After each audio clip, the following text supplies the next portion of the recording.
Going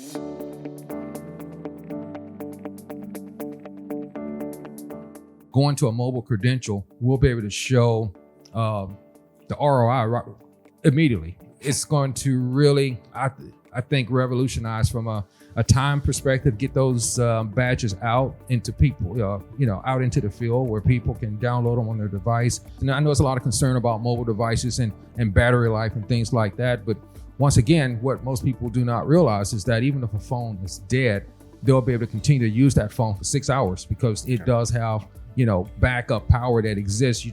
People just are not aware of it. But today, if you have your cell phone, I think we're at 5G now. 3G was probably about 15 years ago. So, we had, the fourth G being Guardian, and then the fifth G being GRC, right? For logical side. So I think marketing's probably going to steal that now, but that's fine. Done. I'll waive all Pretty rights. much done. I came into the role of Draper, I'll be 1 year on the job here in December. The new CEO came in 6 months before me, and he wants to grow the organization to 4,000 folks. We're 2,000 now.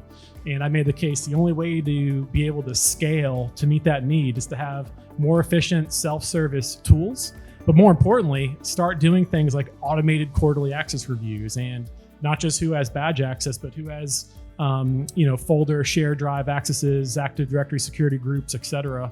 I call it the proverbial custodial key ring.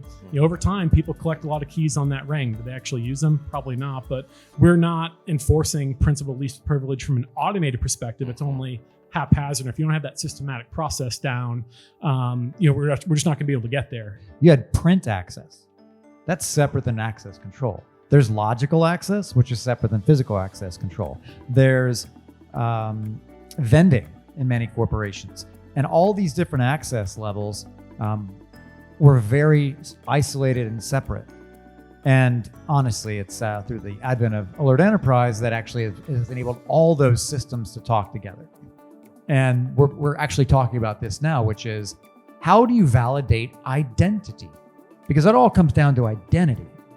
And if you can validate identity and do it through the likes of a wallet credential from Apple and Google that validates a corporate identity, a personal identity, and it can continuously be monitored if it's active.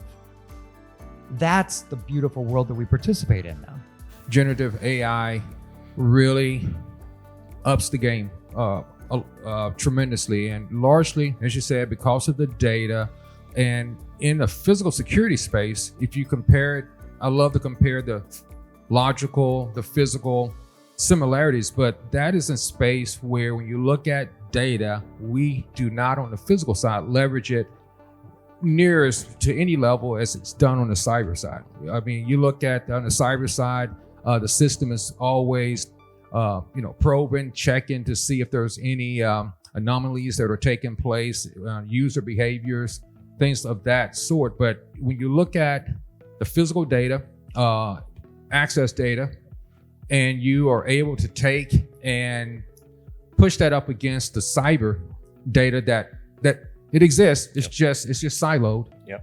It will really, in my opinion, provide opportunities to things that we're not even factoring in right now. I mean, if I could provide a customer-facing chatbot that they could handle some of these inquiries and never touch my team, that would be huge. And more importantly, what I think AI really has the opportunity to do is back to that behavior aspect where, a security team, can maybe only on the spot find and flag certain aspects. But I'd say, hey, we're starting up an incident report on so-and-so, is there anything that the data shows? And all of a sudden the chatbot comes back and says, yeah, they've had 5 anti-passback violations and a track record of, leaving their computer unattended because the screensaver picked up. I mean, as we get closer to, Terminator, right? Where the Skynet is alive and the cameras are watching how a person types. I mean, there's just endless abilities there. So that's where I think the ethics comes in and making sure that we're doing it right. Like, it's not just the ethical use of AI, how we are kind of harnessing that power.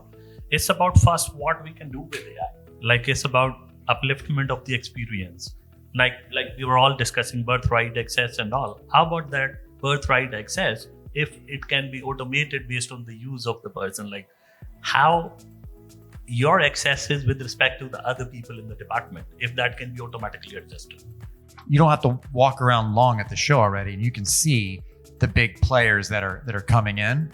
And would you have thought 3 years ago that Apple, Google, and Samsung would be playing in access control? Heck no. Why? There's lots of reasons why, but this is just the tip of the iceberg. It is absolutely going to continue to grow, and their influence in our industry will continue to grow as well. One of the big issues in physical security has been tailgating for just eons and eons.